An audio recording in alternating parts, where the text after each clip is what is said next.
You are about to receive messages that may be harmful to your mental state. Your sense of reality will be questioned. Your view on things will be altered. You are now part of the Meta. The Meta controls everything. The Meta determines what will and will not happen. You are watching The Meta Show.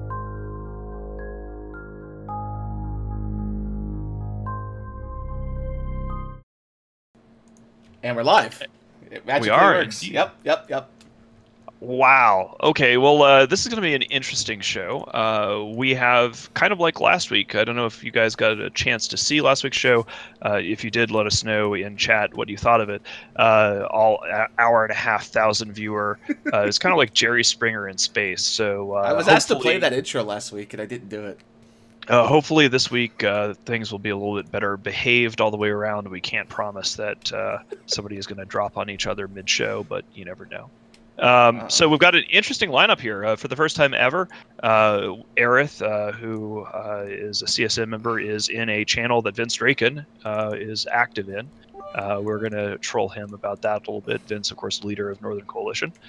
We have Villy from Test Alliance, a regular guest returning. We have Captain Patrick Archer from Tri. Since Garst isn't joining us, it's either Garst or Patrick, pretty much. One or the other. And hopefully we're going to be having Alex Tredean from FCon was scheduled to be here, and also Sword Dragon maybe, but they are not here yet. So that's going to be interesting. That's a work in progress. So right now, Sort said he would try to make it, but again at 6 or 7 a.m., whatever time it is, so he may or may not show up. Alex is going to be doing a call-in from a family function, so he's trying to like appear for a little bit. He said he'd be here for at least 10 minutes. And then I had some other amazing guests, but they had to pull out last minute due to real life. So yeah, I'm excited. Gestus interruptus. Yeah, so today's show, after last week, I got really annoyed. Not to say Killer B is annoying, but the way he was wording things annoyed me. He kept making claims and then being like, oh, I'm not really the leader, so I can't say if we have a deal or not. So I made sure that this week I got all the leaders. Everyone I went after has a voice that when they say, okay, you're dead, they can actually say that. So we tried to get a PL rep, but the 3 heads of PL were unavailable. So that was all right. sad. Well, I mean, let's get some introductions all around. People, let's have each guest introduce themselves, and we'll get to the top story after we do some shout-outs. So let's start with you, Vince. This is your first time on the show. Welcome aboard. Can you hear me okay? Yep. So, for those of you that don't know me, I'm Vince Draken, and I look after the alliance that these boys don't like very much, which is Northern Coalition. I love everybody equally. What are you talking about? Do you guys internally, just sort of a question, internally, to show you how little I know about NC. Do you guys refer to yourselves as NC. Internally, or do you just call yourselves Northern Coalition? No, we just call ourselves NC. Okay, that's good to know. Villy, I don't know whether he could actually introduce himself or not. He's on the car on his phone. Let's try that out again. Villy, can you say something? Hi, I am Villy. I am a robot. I am a Test Alliance. I am a military mastermind. How are you today, Midani? That's excellent. Test Alliance was recently featured in an article in PC Gamer about a guy who is masturbating on camera on Pornhub to fund his Plex. I'm not making this up. Yeah, I read the article. It was so good. That was We one of the all most... read the article. Yeah, we just read it for the articles, as it were. So that happened, and of course Test is involved in a hot war with Triumvirate, who is represented here today by Captain Patrick Archer. Why don't you introduce yourself, Patrick? Hi guys, can you guys hear me like this? Yep. Yes. Alright, cool. Just checking. So I'm Captain Patrick Archer, usually just call myself Patrick. I'm in charge of Tri together with Garst and Warren. We've been fighting the lovely people of FCon. Hopefully Alice can join us later, as well as some other people in the past. Excellent. And of course, Aerith, a regular to the show, is Guns from CSM and one of them. And actually, speaking of Alex joining us, Alex Tredean did in fact just pop up here on Metashow Discord. Alex, say hello if you get a chance. You are on live TV. He probably has to fiddle with his push and hotkeys for Discord if he hasn't set it up before. Yeah, it's on his phone, so he may or may not be here. Okay. Well, he'll at least be able to listen in. He can hear us. That's a good start. That's okay. So I'm going to go through what we're going to be talking about today, and then we'll do some shout outs, and then we'll go to the top story, which is great that Alex is here because FCON does feature prominently in the top story. So basically, we're going to be talking about this whole slap fight again. We talked about it last week. The slap fight happened live in the middle of the show last week as well. This whole, I still don't know whether you guys have a name for this war. Actually, Vince, do you have a name for this war? I mean, I know you guys are not really involved in it, but what are you guys calling this thing? I don't really know what to call it. I mean, there's so much back and forth stone throwing going on. I don't know. Maybe we can call it the stone throwing war. Alex, it looks like you got your mic to briefly work there for half a second. Or at least he lit up briefly. Yeah, I don't know if there's a good name for it. I don't know if people who are watching this want to put in chat what they're calling this war. It'd be sort of interesting to see. Yeah, so we're going to be talking... We're going to be talking about that. Oh, sorry. All right, I'm interrupting. My bad. Sorry, go ahead. We're going to be talking about that. There's been a lot of conflict, and of course, we are later on in the show going to be talking about how the moon changes have impacted things during the Nullsec Power Hour, which is something that last week was interesting. I asked questions about it, and people seem to be like, "Oh, we're taking it seriously," but whatever. But now CCP has flipped a table on the galactic economy, and the head of our finance team is here to give his review of what we can expect and how that may or may not be impacting the war. And then, let's see, there are some discussions about botting. If we make it to CCP, please, which we might not, because who knows what's going to happen if Sort joins us. But worst case scenario, we'll be talking about war and economic disruption and economic warfare the entire show. Should be pretty badass. Yeah, it's going to be an interesting show. Real quick, Iceburn for 35 months. Again, thank you very much. Romal for 36 almost 36. months. God damn. And then Uller Eggleston, 13 months, so just over a year. Thank you. Then we got 100 bits for Crispy Glorious, and 18 months for Relos Miras. Did we get Indy Section 9 for a Twitch Prime? Indy Section 9, I saw Twitch Prime. We got Rum Waffle, we said already, and hopefully we didn't miss anybody. Zalman, right there, 12 months. Yay, 1 year! Woo! Excellent. So thank you very much, guys. We're going to go ahead and we get to pause and watch as Boat plays the awesome top story animation.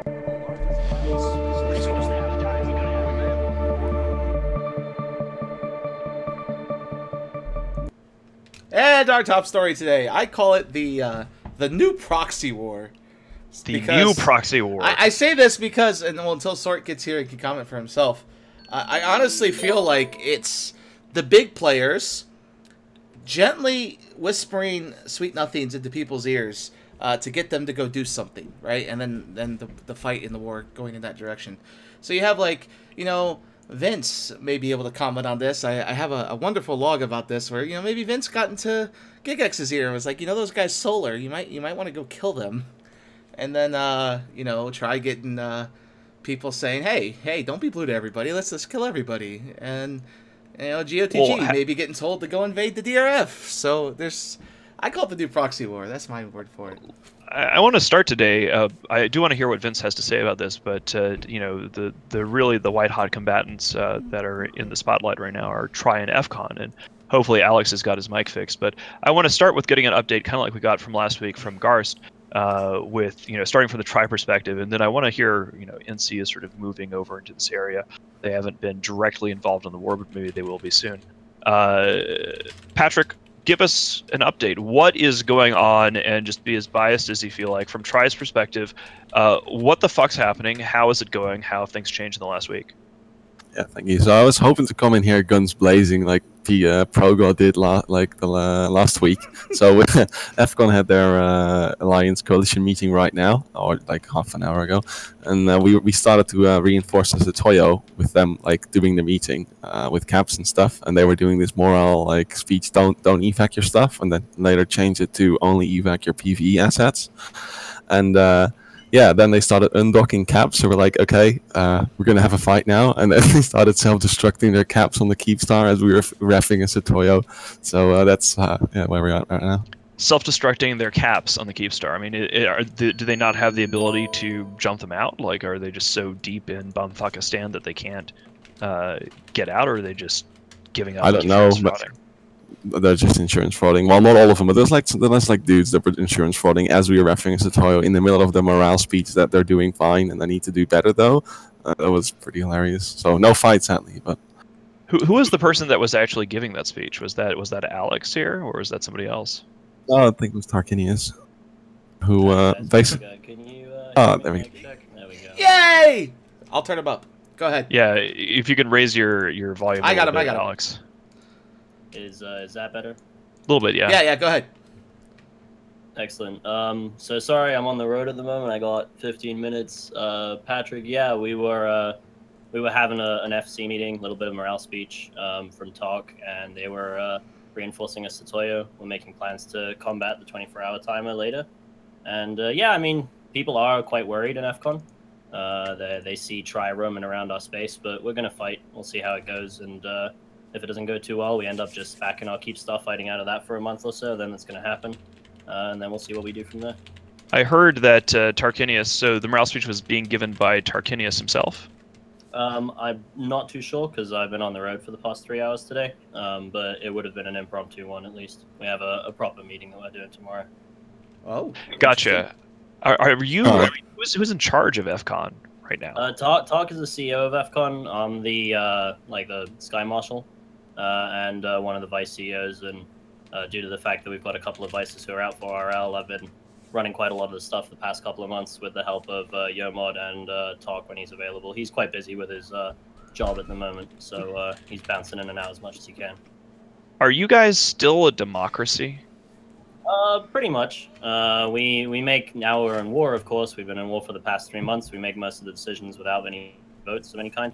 But if it's going to be a decision on, you know, changing allegiances or, you know, adding new allies to our pool or stuff like that, or if it's a decision that affects the corps on a massive level more than just who we're going to fight, then we'll have to take it to the CEOs and ask them what they think. How is that working out for you? It can make us slow sometimes, but that's how, you know, people are in FCON. That's what we signed up for, and that's what we want. Being slow? We like just, you know, being in control a little bit of the decisions and not just having top-down leadership the whole time, where there's a lot of debate at the moment amongst leadership and corp CEOs as to whether that's effective or not. But, you know, this is where we are now. Doesn't mean that we won't change in the next year or so, but we'll see. Are there any other, I mean, is there like a secret coalition of democracies in EVE? Because, like, do you know off the top of your head if there's any other democracies in Nullsec EVE alliances besides FCON? Pretty confident the answer to that is probably no. Well, I mean, Okay. you have CVA, right? CVA is kind of a democracy where... I don't like, think CVA is a democracy. how does that work with CVA, though? Because, like, CVA, like, Jintan wants to go do something. He's like, the League of CEOs won't let me go fight a war because they're worried. There's that guy with the E name, and he's in charge of fucking CBA. If he says no, then it's no. Yeah, I Oh. mean, people will use like a council of CEOs or whatever, or lack of support, but like FCON actually has a formalized voting structure, which is, you know, something that makes things tough in a wartime scenario. So, I mean, here's a question I want to ask Captain Patrick Archer, or Patrick, I should just say, is, okay, so this thing is happening, FCON is... Maybe they're going to go hide in the Keepstar. Maybe they've lost everything. One of the things we talked about last week with Garst and crew was, okay, so FCON, let's say they fail Cascade and they're off the fucking table. What next? Where does this war go next? Well, obviously, we started off with the objective to kill AFCON and didn't really plan any further than that. But since it's getting closer and closer, like we hoped, Solar would kind of go with us when we left the Blue Dawn and everything, because they have been our oldest ally. Like we were blue to Black Legion and Pizza and Solar before we blued XX and everything years ago. But instead, they've seen the Krabisk and the Havens and whatever you call it. So they wanted to stay, and so they're probably up next. So I want to ask Vince here. You know, what's your take on this thing that's happening in the area? Is NC Dot? I saw you guys are moving your caps today. Are you guys getting stuck in? And if not, just give us your view from an NC Dot perspective as to what the fuck. Yeah, I'm sure you guys are aware we've tried to keep out of this to a point. We've done a couple of wormhole type, raiding type stuff, like you all know that we like to do. But obviously, it's kind of a bit difficult because we, like PL, have always had a long-term relationship with Death. So it was a little bit awkward once they got involved. Obviously, we like to go and shit on somebody's doorstep whenever we can. But this one in particular, I think it's fair to say that there's so many variables and there's so many people we can shoot that I think now's the time. Yes, we are going to come down. We are actually due to move down over the next couple of days, and we're just going to park ourselves, kind of like PL has, and see who wants to present themselves, whether that be Test or Try or FCON. There's no particular target as such. So when you mean park down, how far down is down? Curse? Oh. Does Villy? I mean, one of the things that Pro God Legend talked about last week, there was the idea. Let's just say here, does anybody think that this war is over if FCON collapses? Like tomorrow, FCON failure cascades and is off the table. Does anybody think that this shit just stops? High fives all around. War over? Oh, I would assume that the op tempo would change quite drastically a little bit, but it would just create a new continuum of conflict in different areas over different events. Such it needs conflict, and what you have right now is a situation where a large percentage of the players that matter in terms of EVE Alliance politics are all down here, and they're all raring to fight and shoot and kill each other. And the South, and in a 20 to 30 light year range out of Curse, is pretty much the only place where everyone's not glued to each other. So it's kind of the go-to place to do anything in EVE at the moment. Do you think that that this war escalates from a FCON focused thing to a PL plus Try plus NC versus Test kind of thing? I mean, if Vince is saying that, of course, they've been friends with Legion of Death for a long time. If they don't want to go after Legion of Death on your side, is Test now in the crosshairs? Well, absolutely. I mean, Vince just made the comment that the Bush should try, but NC Dot hasn't shot Try in like 5 years. Like, part of the reason we couldn't, side with Try in the sport to start is because they always side with NC and PL. So it's kind of a sure, we believe that kind of stuff. Well, I want to comment on that. Like, that's like we do side with NC and PL more often because they have like the better FC, so they're easier to work with usually. But in the first fight ever in this war versus FCON, NC sided with FCON, and back when Ethereum reached, they sided with Exadeath repeatedly. So it's not entirely true what you're saying. Well, I got a question for the FCON guy. I know you got to go soon. Real quick, what happens to FCON here if shit does go south and you got to leave? Where do you go? Do you go up to death space up in the drones? Do you head towards Curse and Catch and kind of try to rebuild there? Like what happens? Where do you go from here? Like if shit falls, like you guys are the ass into nowhere in the south. I've been in there. It's like there's not really a way out. So it just, and you were asking earlier why people were self-destructing if it's hard to get out. We are 2 jumps to low sec. It's pretty easy to get out. There's a hell of a lot of NPC null, like right between us and low sec, and there's a lot of different routes. It's not like we're strangled by a 5 light year jump range anymore since they increased the jump ranges for supers. So we'll be able to get out pretty easily. It shouldn't be as bad as in Branch when we had to take regional gates in order to move anything anywhere. If we do end up having to leave our current SOV, there's a lot of options. I mean, we go to NPC null, we rebuild, we do that. I think most likely what'll happen is we'll do the thing we usually do, which is, we were supported by XIX in this and the rest of DRF, and we like to return the favor, and we'll go up and keep helping them with their war, because it's probably the right thing to do, and that's how we roll. I hear Ethereum Reach is a really nice region. I know, right? Yeah. What do you think is going to happen in terms of the front moving? Like, so if you guys, I mean, when you come on the show and you're like, yeah, we gave a morale speech and like, we're just going to have to retreat to our Keep Star and like shit sucks. Like that sort of sounds, that's basically in terms of tone of voice, it seems like that's basically over. Do you as an FCON Sky Marshal, Bully. Where do you see this war going next? Like, let's say that FCON retreats to defend Legion of Death. Where does the front move next?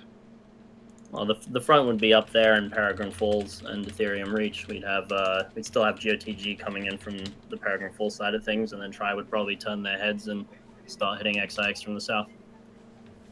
Yeah, I mean, where does Darkness fit into all of this? They're hitting in Peregrine Falls at the moment. I got a report, since Death can't be here, he said I can share this. I was told that, it's possible that somebody went too far in the GOTG and that this invasion was complete shit. And there will be repercussions. I asked him to comment officially on this, and his exact reply, which can't be said, was along the lines of, they're dead. So it'd be interesting to see, because last night I was just kind of derping around up there with Feroxes, and the DRF wasn't able to assist. The reply was, we're still deployed down to help FCON at the moment. So as of last night, apparently they're still helping you, but I got told today, and this is something for Alex here, that the DRF is pulling back from you guys and heading towards the north to kind of deal with home more. Is that what you're seeing? Is that why FCON's getting a little more worried? I mean, that's why we've taken a lot of beatings the past couple of days, really, is, DRF has jump clones, and they have their super assets down here with us, and we really appreciate the support. They got hit a couple of weeks ago now, and instead of panicking and moving everything up north to deal with that, they stayed with us and supported us, and we were very appreciative there, but we understand that, they got sub work to do back at home, they got assets to defend, so they can only come for important timers that we arrange in advance for a couple of hours or so. So, if FCON, the last time FCON lost a region, well, I suppose they've lost. Actually, when was the last time FCON lost a region? I was thinking in the Casino War when you guys. Yeah, that was the last time. But how many people who are currently in FCON were actually around, like, still during the Casino War? Most of the actual veterans from the people in FCON that like to fight joined Goonswarm when Anzac Alliance, which was briefly democracying in FCON, grabbed the wheel and sent you guys to the east. What is the sort of composition? You guys have a lot of relatively newer players. How is it a bunch of grizzled old school FCON guys now? Is there a new generation? What's the makeup? It's about 50-50 at the moment. When we left Branch, we had 4,500 characters. And now, when we settled down in Immensia, we had 2,800. So we lost, nearly, just over a third of our troops. And since then, we've had a lot of movement back and forth. We got rid of some of the corporations. We had brought some new ones. I'd say right now we're about 40% the veterans that were up with us in Branch, and 60% new blood we've taken on since. You've also obviously built up a coalition that you wouldn't just throw under the bus when you moved. So yeah, exactly. We have a coalition now that's bigger than FCON itself, and they're some of them are quite old to the null game. Some of them are quite new. If things do go south, our primary objective will be to make sure that they're looked after and taken care of first, because we've made commitments to them. And so all of the pets are moving with you, then, or they're not pets. They'll make their own decisions as to what they want to do. They have maybe they'll vote. Valued allies. That's the term we like to use. That's a question, actually. So in an FCON-led, this is like the Phoenix Federation, right? Yes, the Phoenix Federation. All of the alliances that have been with us and fought with us through previous wars. Do they vote too? Does your coalition have a voting system? Yes, we do. So does FCON get more votes, or does actually everybody in the Phoenix Federation? Everyone gets an equal vote. So if you got 3 random junior partners, they can outvote FCON as to where you go. No, we've got, I think, in the coalition now, I think we have 9 partners, 5 of which are voting alliances, including FCON. So basically, FCON isn't even really in charge of where FCON goes. If FCON gets outvoted by its own coalition. If FCON gets outvoted by its own coalition, which hasn't happened, then we but it could happen. We'd have to see what we want to do. It could happen technically. It honestly feels like it's almost like these guys that are CEOs of a company who a board of directors could fire them. This is what it feels like. It feels like FCON could get fired by its own coalition. Its own coalition goes, you know what? You guys aren't defending us. we're gonna go join Tri. Like, this is what it's starting to feel like. After the moral That is speech you guys just had, that is potentially possible. Yeah, they could just decide to go flip the Tri, but that's the same in any coalition. So if you can vote, then why can't you just vote Tarquinius out? If he's too AFK to run his alliance, why can't they have like a coup d'état? He offered it. Like, he offered in a meeting, like on the thingy just now. He said, like, if anyone wants to run FCON, I'll give over the I'll hand over the keys, but please. Oh, that's inspiring. Yeah, please don't evac. Interesting. Oh my god. So I mean, I mean, I don't know. This is not as exciting necessarily for. I'm not sure whether our viewers enjoy this or not. I find democracy in EVE to be such a weird thing that I'm asking these questions, because I'm like, okay, here's like a democratic alliance in EVE. A guy is giving a morale speech. So Patrick Archer, is that true that like during the morale speech, the leader said, "I'll give up my spot if you want"? Yeah, I think it came up in the Q&A or something when someone asked about inactive leadership, that we're trying to spin that FCON's leadership is inactive, and then he said, well, it's true for me because I'm mostly AFK. We have a good team, but if anyone wants to run FCON, you can. Why is, I mean, from a certain perspective, Alex, why FCON? Like, why should, you know, being faced with the choice that people have now with all this democracy and AFK leadership stuff, what's the selling point? Why should somebody, like, what's the purpose of FCON? I mean, Goons Forum's purpose is providing a place for goons in space to do goony things and to protect our people against the rest of the galaxy, which hates us, and also butts. What's the purpose of FCON?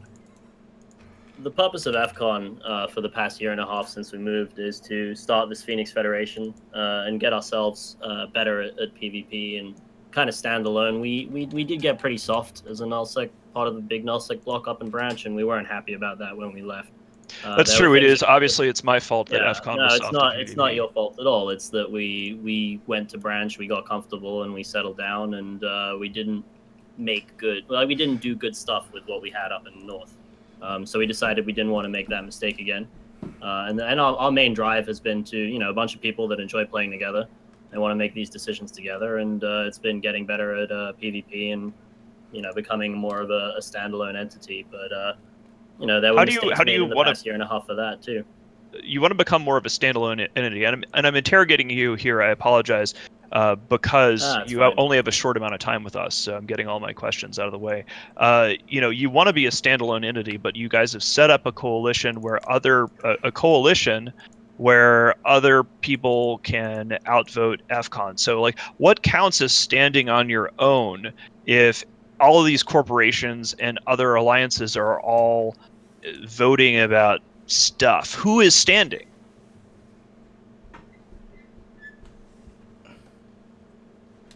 I think he just died. Rip. Yeah, I think his cell phone just ran out of minutes. It's over. That somebody here in chat is pointing out Mitten's taking the piss about being AFK. It's true. I really am very inactive from EVE. I never log in and I don't pay attention to it. So, I want to ask Aerith. We haven't really had a chance to talk to Aerith about any of this. We'll talk to him about economic stuff later. But Aerith, can you give, from an economic disruption perspective, what is like the economic impact of this war in the East? And you know, there's all these regions that are not getting mined, that are not getting utilized. There's a lot of spaceships blowing up at a very interesting time. From a finance perspective, what do maybe the non-nullsec warriors want to look out for in this war in the East? Well, I mean, the economic model is changing. I'm null a little bit here. I mean, you have these powers in the north and the northeast fighting over a model of renting / moon on consignment type models where they're dying models. They're models that are running. There's less and less renters overall.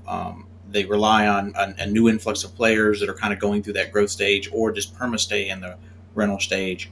And you have consolidation of economic models in like Delve, or what we're doing, where you don't have to have these onerous taxes on your membership. You don't have to have all the lion's share of the thing that you're trying to provide them, whether that's a moon, whether that's ratting, whatever that is.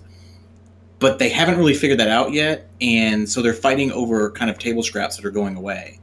And that'll work for the short term, but all they're doing is bleeding blood and treasure right now on something that doesn't even matter anymore. And that meta hasn't really caught up to all the other alliances yet. I'm sure it will when they kind of see how this shakes out. But right now we have the huge interruption of Moon Goose supply since all moons are effectively off right now. As far as JITA is concerned, or the overall market, they're kind of off for like a month. Yeah, people will have some shorter fracks, but if you think of the average frac people are going to be putting in and when that will be getting to JITA, it's over a month from now. So you've got a month of moons being off. We already see the data.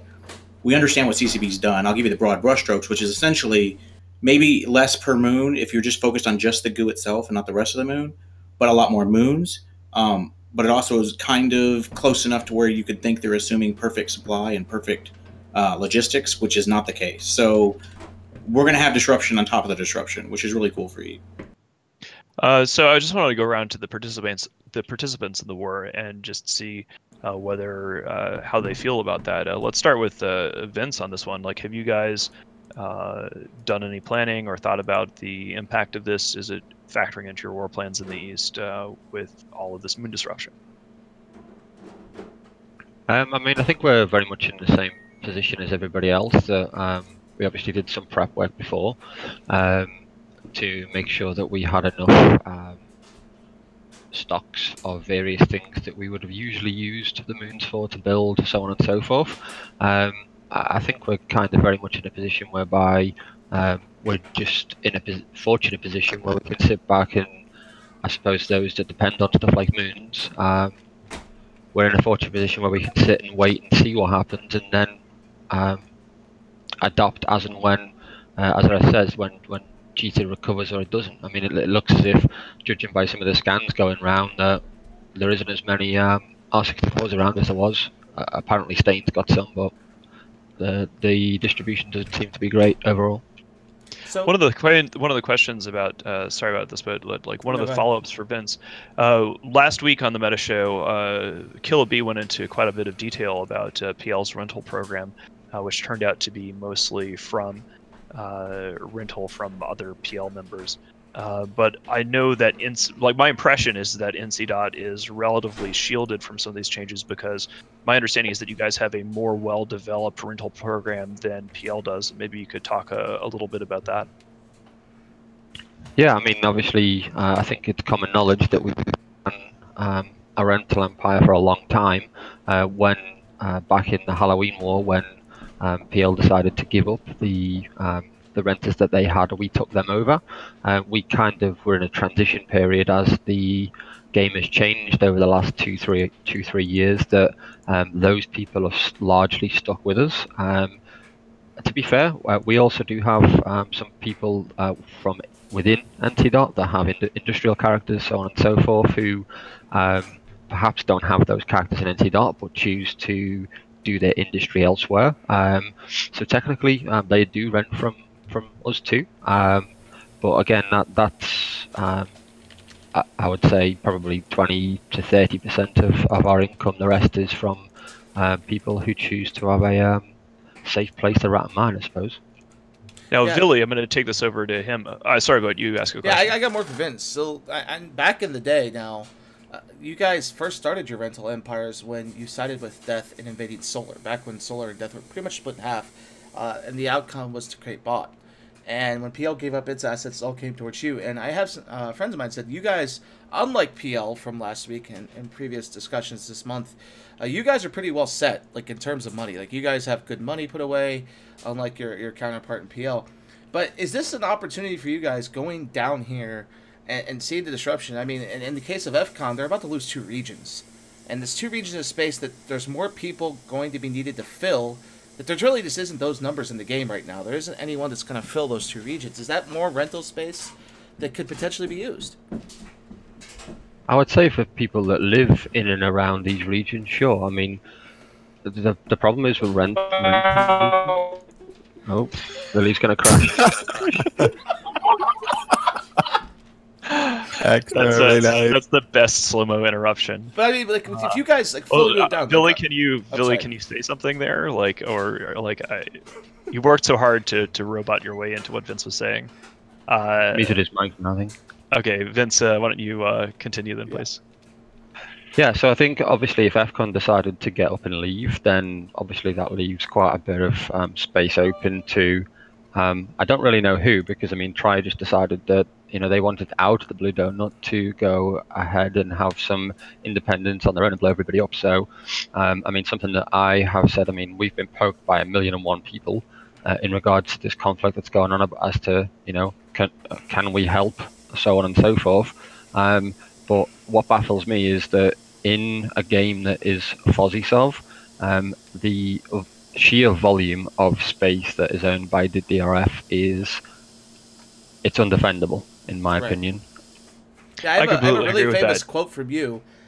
You were talking with someone, and the quote that came to me was, "Tell Death that if he expects to own from where FCON live all the way to the north, that's impossible." And I think the DRF stops in Immensity or in Innsmother. I mean, is that how you feel? Like anything south of Innsmother's free game?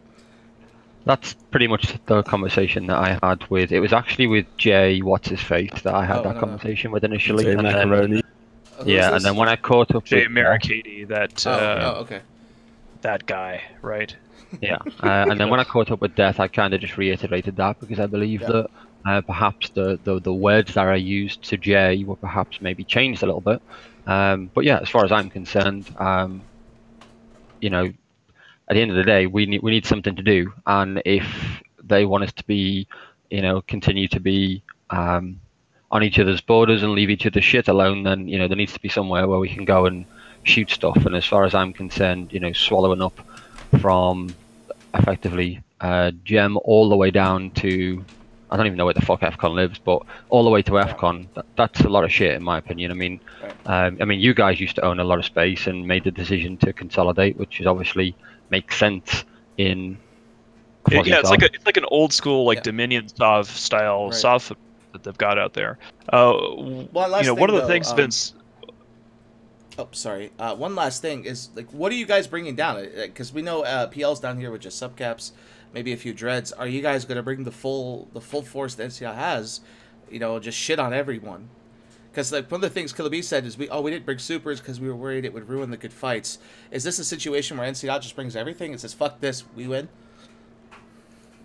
No, I think it's fair to say without throwing in, you know, the big ego thing in there. If we bring our supers down here, then I don't think anyone else will undock any capitals unless you guys turned up. I mean, that's not me being a cocky motherfucker. I mean, that's just what would happen, I think.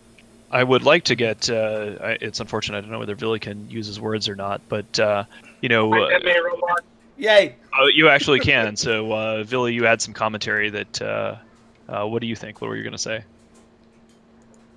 Well, my previous comment was more so just about the economics of the new moons in terms of relatives. You know, Immensity and Tenerifis are going to be wars foreseeable future, and with the new moon system, you don't get to extract like any fucking moon materials at all from your space if it's a war zone, because you have to fucking manually mine that shit, which means that one interceptor fucks your day, like in most parts, and you know you obviously can't even use fucking rock. So just the new moon system, it definitely destroys the value of any space that has any level of content on it when it comes to moon minerals, at the very least. Yeah, it just seems sort of weird to me that you know, the impression that I got from an outside perspective, and I want to turn to Patrick again for his just sort of a sanity check on the crap that I may or may not be spewing. It kind of seemed like this war sort of started for content in Reddit terms, where, you know, sort of the slap fight broke out, and it escalated because not too much was going on. And in terms of Sov footprints and actual defensible objectives, it seems like there's no obvious end point in sight. It was something we were talking about earlier. FCON collapses, but the war is definitely going to go on. So it's extremely unusual that this is happening when there's no real objective-ish in a time when that entire eastern half of the galaxy can't really earn any income to pay for these ships that are taking place. Tri, unlike Test has renters and NC has renters, my impression is that Triumvirate does not have renters. How are you going to see the economic impact of the war through, Patrick? And do you guys use renters, or are you just planning on mining shit yourselves? Or we have a few renters and like the moon things. We haven't quite decided yet because we're like right now we're in the middle of a war, so we're certainly not going to sit there and mine R64. So we're probably going to rent them out to the people who want to do that. probably not going to be every moon though, so we'll see how that goes. But yeah, apparently we have, fun fact, we have spent 5 to 6 trillion on hiring mercenaries, is what FCON just said in their Q&A in their meeting. So I think they're projecting a little bit. 5 to 6 trillion ISK. That's Yes. wow. That's one of those things where like. Yeah, that's like one of those numbers that you instantly know somebody is being completely retarded because, kind of, anyway, whatever. How about gossip about moons? One of the questions that we saw a big leak earlier today or yesterday from Slice about moon scans, and Declan got leaked on Eve. Vince was saying earlier that he had heard rumors that Stained got a pretty good distro. The Imperium's only scanned, like, we've got 5 regions done. Who's up, who's down? What do we have in moon rumors? Okay, I'm Terry and our stuff. From what I think we're currently like 70% of Stain done. Stain lost our 64, despite what Stain guy may be saying on Reddit. I know Pravi is up a bunch. Catch is up a couple. Esoteric and Paragon Soul are down a couple. We're not finished some of the other regions nearby, but from everything I've seen, every region so far is down. We can see. Just to be clear, you shouldn't be counting the number of them. You should be counting the quality of the frac inside them. But yes, I know. But in counting the quality of the frac, I think I've seen like 8 moons of like 600 that are better than previously. Well, no, that's very curious. If has anybody else heard like Pravi's a blind spot because it's a fucking shanty town that I never pay attention to. So if Pravi, has anybody else heard that Pravi has gotten a huge bump? Because if so, that frankly that means really bad. If that's true, that potentially means extremely bad things for the survival of Providence and CVA. I think it honestly means good things for them because it means more income for them. But you got to realize you're in Providence. Nobody's gonna mind that shit with fucking Oracles of Providence. You're in range of so much fucking low stack and so many other shitty areas.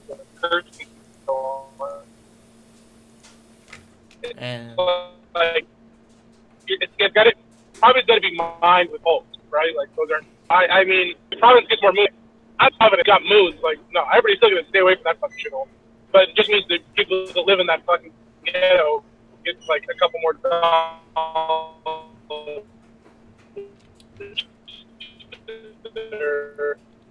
Wow. day.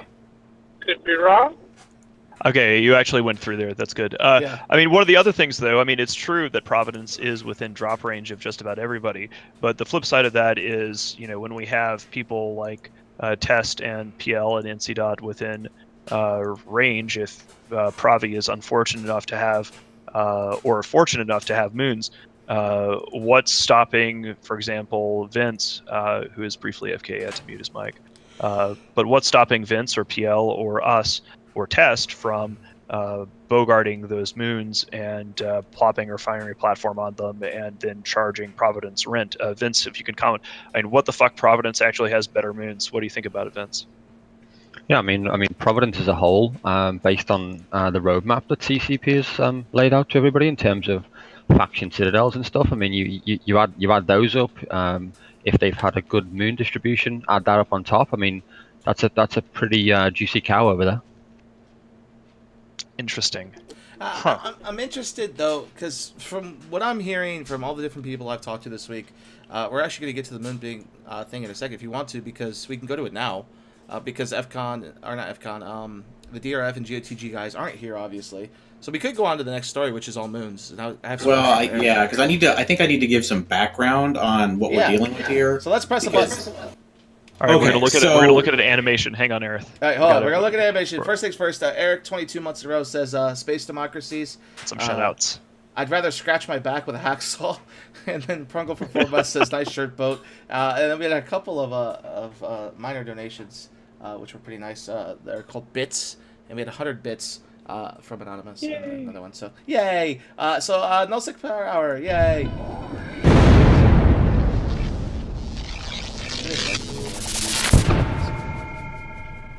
All right, so yeah, the Aerith. You want to give moons? What the fuck? Give us some background. Here we go. So real quick, before we go into your background, did or did not, this rumor, I've heard it from like 20 different people now, did CCP pull the number of R64s and shrink them before they reseeded them?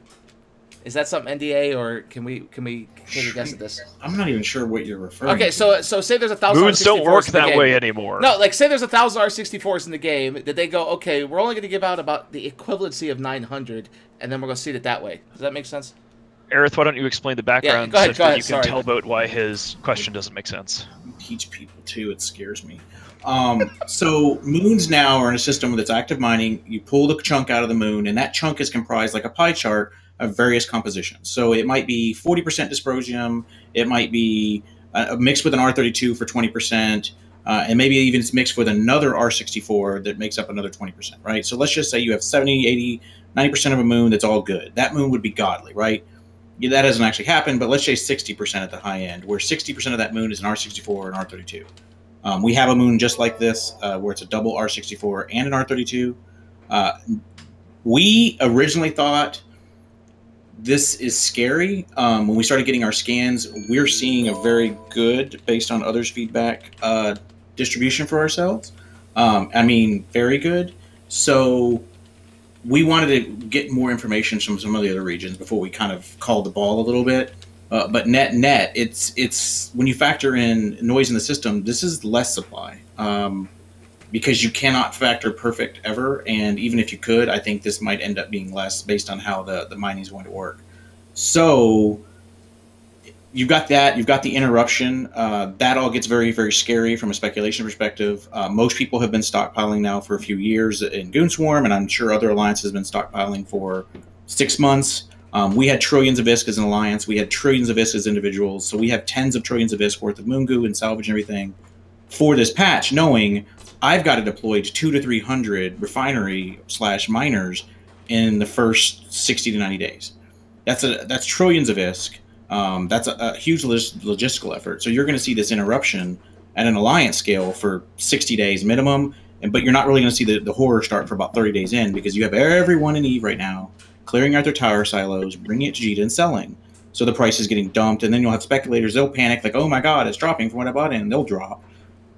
So you hoover that, and then you wait for the chaos. So basically, for at least a month, because of the time it takes to research the BPOs, get the BPCs, put them in production, and you need refining rigs for these, so there's a huge salvage bottleneck from what I understand. The war in the East, the reason why I keep going back into this is that this economic crisis is going to politely turbo fuck 80% of the game's player base, and they don't know it yet. This is like when Lehman went under and the bailout started, but the real hurting didn't start until like a couple months later when people started foreclosing on their houses and everything got ruined. So essentially, we are in a scenario here where if the galactic supply of the stuff that makes your fancy ships, and more importantly your modules, right? Like we talked about this last week, where not everybody necessarily uses T2 hulls, but everybody uses T2 guns on pretty much everything for fights in nullsec. There is this lag of at least a month before anything actually gets fracked. You have to drop these things, mine the moons, and the eastern half of the galaxy, as Villy was pointing out, is at war. So they're not going to be investing. Let's say, just ballpark here, Villy, like how many moons would you need to be towering with the fucking refining platform for test? And you can talk about another alliance instead. I don't actually need that intel. Okay, I think we had over like 80 Arthanors come out the first day, and that was just like covering most of R64s and R32s and stuff like that. But like to tower the entirety of the East, you would probably need upwards of 600 to 1,000 Arthanors to get that shit towered, and I would speculate under 10% of that is being done. Some of the drone regions, sure, where they're a little more at the back, but like all of Mencia, Tenerifis, Innsmother, Detroit, Catch, Wicked Creek, like this place is a fucking war zone. Nobody's doing that shit in No Man's Land. I mean, we lost like 2 Arthanors to fucking Sting Russians just because we were too busy to deal with them. Like you can't do that in a war zone, let alone if it's hard to do in like quiet old Catch, it's really hard to do in a war zone. So, I mean, Aerith, just ballpark here. For every 100 Arthanors, I mean, for every 100 medium platforms that are fit and ready to go, what is the capital investment? How much ISK does it cost to drop 100 fit refining platforms? Well, in our fit, it's going to be about 300 billion ISK to 400. All right, so just 300 to 400 billion per 100. And that's if you go super cheap and you bought previous now. That price is going up daily because the things you need to go into it are going up. So that was our cost. So, and that's, so, I mean, if Goonswarm is putting like 300 of these things down, we're looking for like a 1.2 outlay in terms of expenses. So these are as the larges. We're going to be deploying a lot of larges for reactions and reprocessing. Those are going to be 100 a pop. So, I mean, let's go back to Patrick Archer then. I mean, did you guys, when you say that you had plans, like, do you have 400 billion ISK worth of capital investment ready to go to drop shit on your moons for Triumvirate? We're not going to tower everything, but we do have it in place, and obviously there's a lot of people, a lot of rich individuals that are also sorting some stuff. Okay, so that's the answer I expected, which is kind of like at the last meta show where we asked people about moons and they were totally prepared. But I'm just going to take a wild guess that most entities in this game in the eastern half of the galaxy are busy focusing on shooting each other rather than trying to put moon platforms down on shit that they may win or lose, or especially the relocating, right? Well, let me explain how we... See, here's how we did it, just so everyone can understand how it works at this scale, at this level of the meta. We have private individuals like myself that bought up trillions in salvage because we didn't know which salvage we would need for the rigs until the very last minute by CCP. So we bought everything. We bought entire markets out for months and years in some cases. So now the Alliance is buying that salvage off me at those low prices that I bought it. I just sell it at G2 Split before it popped. That's 400 billion yesterday we spent just for the rigs for the first wave. So we're looking at all in just to secure Delve and Quirius and maybe our part of Fountain. 3 or 4 trillion in structures. Like that's the scale we're going to have to deploy over the next few months. So basically the galactic supply is decreasing, point 1, and point 2, the Eastern War means that the stuff that could be supplied from that whole half of the galaxy is probably not going to be for an extra couple months while this war settles out. So I'm delighted, gentlemen, that you guys are killing each other. Please continue because Goonswarm is here as helpers. We like to mine things. I want to ask Villy a question here. Actually, Villy, what's your comment on this? Yep, go for it. I was going to hand it to you anyway. Awesome. You can ask your question in a second. Robot Billy will answer as best he can. Basically, I think it cannot be understated enough. Like, even if the current distribution is 100% of what the previous distribution was, in the previous system, every single moon produced, what was it, 72,000 units a month or whatever. In the current system, you're looking at I would say at least 30% of the galaxy will never produce, the moon materials it could have, because, moons at low spec are difficult to mine. Moons in any war zone are difficult to mine. I could have a moon in the middle of a war system. All I have to do is have a fucking large tower in that thing, silo, and I make my money, right? I am guessing up to 30% of the galaxy will never get mined. Those moons will never get used. And 30% of the galaxy is going to create an insane bottleneck on some of these materials like dysprosium and so on. It would not surprise me if we looked at old school dysprosium when it was 200K a unit, I think it was. I think we may be looking at a situation where we're looking at way, way higher than that. In terms of just the insane bottleneck pressures that are going to be on some of these R64s. The R32s are not, all of my understanding or my impression, because they come through the R64s plus the R32s. But, dear God, I don't think the Galaxy has any idea just how bad the R64 stuff is going to be. One of the things that I want to add on this, because I'm seeing some questions in chat from what I'm guessing are line members from a lot of our different alliances that are watching the show that seem a little bit surprised that all of these nullsec magnates are sitting around talking about moons. Essentially, this is a reflection of the old system of R64s have been funding everyone's fleets in nullsec. And in fact, the main conflict driver in EVE, especially now that Fozzie has happened and everybody fucking hates Fozzie, is fighting over moons and income.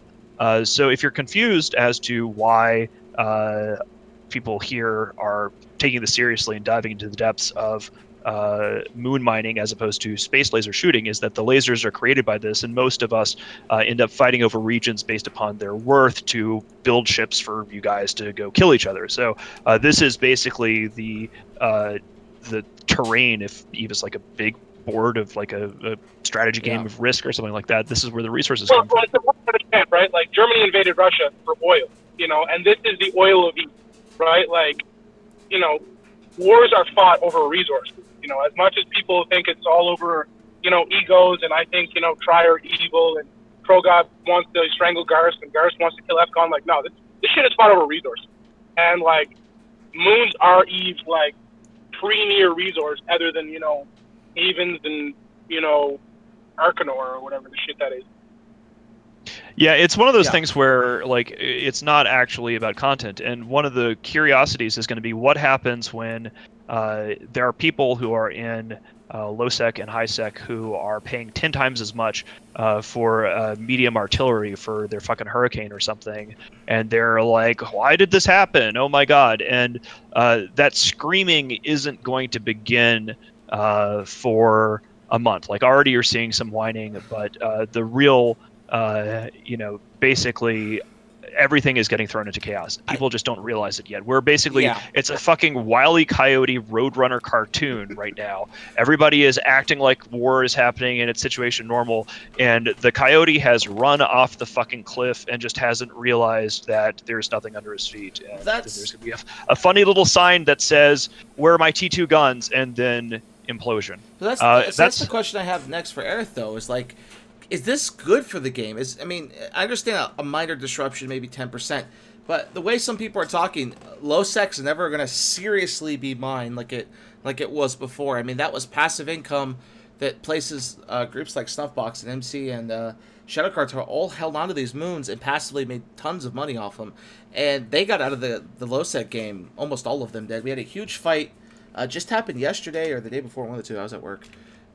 Where 300 billion was killed over one refinery in Losec, and I think the refinery was put down as bait, like to get the fight to happen between Stuff and them. So what happens now? Like, is this good for the game? 6 months from now, are we gonna have, 1,000% increase in cost on some of this shit, or is it gonna stabilize eventually? No, it's not gonna be 1,000%. No, nothing. That's like exaggeration, that. By the way. Sorry.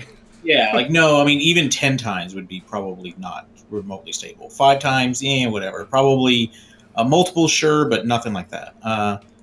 You got to remember, there's a lot of stockpiles. So I think this is healthy for the game in the sense that it puts a little shock to the system. It shakes the sandbox up a little bit. It lets you burn through stockpiles that have accumulated over a decade or more. Imagine how much thulium's out there right now. For example, this was something that used to be like 1,000 each. Like, Mina bought up tens of millions of it when it was like 1,000 as the lotto ticket. Yeah, is my thulium finally worth money? Right? Is that the question? Yeah, so is it good? Yeah. I mean, it flushes out all that cruft that had been building up forever, and it lets everyone scramble for something, and it lets the individual person in nullsec get a little taste. And will it not happen as much in lowsec? Probably not. But is that a bad thing? I don't necessarily think so. If you're willing to take the risk, go mine them. I'm looking at Iridia right now, and it's got a bunch of R64s in it, so whatever. Well, one of the things, because we don't have a screaming Jerry Springer show today, I think we were going to wrap things up. I think we've beat this particular horse to death around the room. So I want to thank everybody for coming tonight on the Meta Show and joining us. It is Halloween, which is awesome. So Saturday night, Halloween weekend, functionally Halloween weekend. I hope everybody has a good time.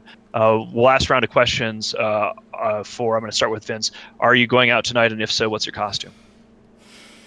No, I'm not. I'm actually just waiting to watch the boxing. Ooh.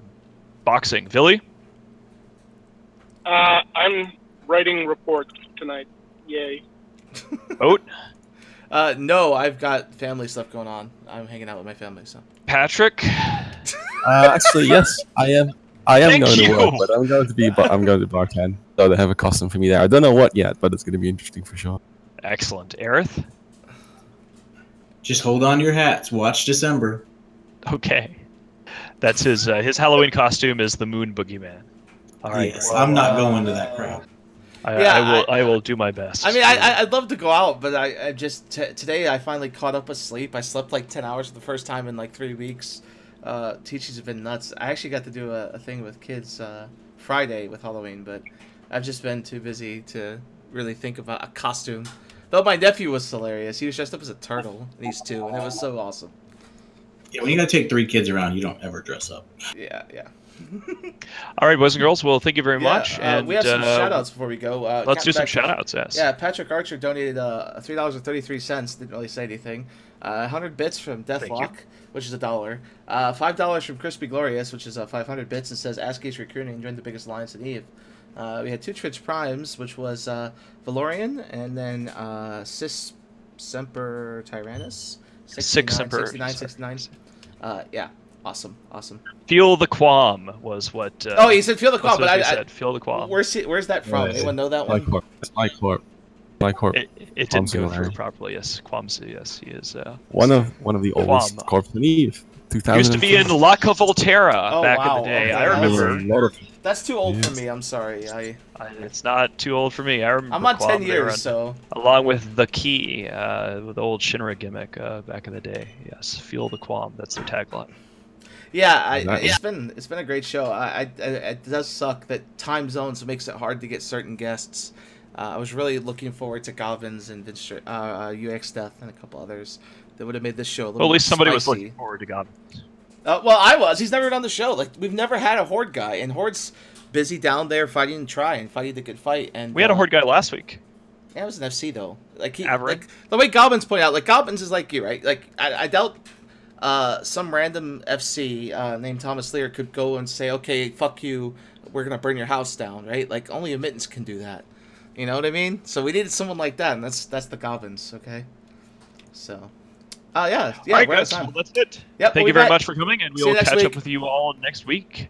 Yeah, I'm gonna enjoy your not going out and partying. Yeah. And, thanks, everyone. Hey, whoa. Hey, Billy's back. Yeah. The robot returns. Bye, Billy. You didn't tell everybody what your chosen Halloween costume was. Oh yeah. What's yours? I actually don't have a proper Halloween costume.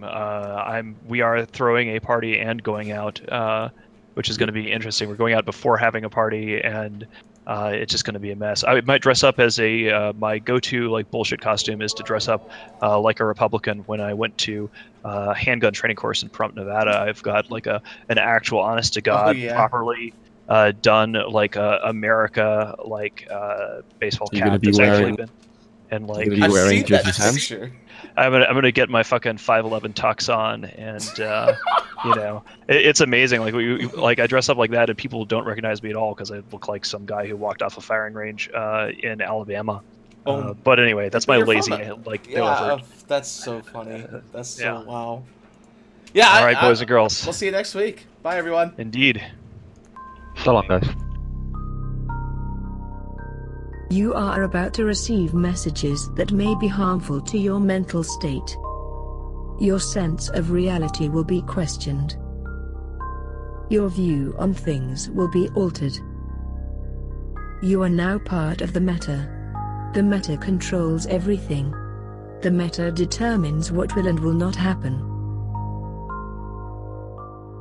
You are watching The Meta Show.